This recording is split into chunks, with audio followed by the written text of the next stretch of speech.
فضل المحكمة برأته، المحكمة العسكرية تحديدا. فضل قبل الأحداث عبرها مسلم سلاحه لمكتب قيادة الجيش، سلاحه الشخصي مسلمه وبعد عن كل شيء ولا له علاقة بشيء. تمام، هذا شيء ثابت.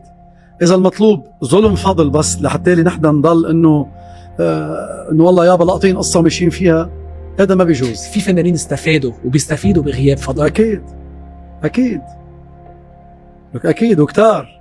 انتبه، لما كان فضل موجود كان غيره موجود. أنا ما عم شير لحدا معين، ولكن باللون اللي بيغنيه فضل كتير ناس لما غير فضل استفادوا.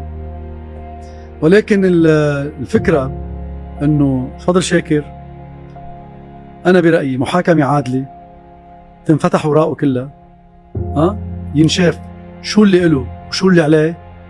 والظلم ظلمات حرام، يعني القصة إنه صار له 14 سنة. تمام، وكتير بمحلات بلبنان بيتقوس على الجيش. هو ما قوس، انتبه عم نرجع كرر، ولكن كتير محلات بلبنان بيتقوس على الجيش وبتمشي الأمور يعني. فما بالك إذا هو مش مقوس على الجيش. أنا كملحم أنا ما فيني أجلد حدا، وأنا عارف الأحداث كلها، بكون أنا شاهد زور.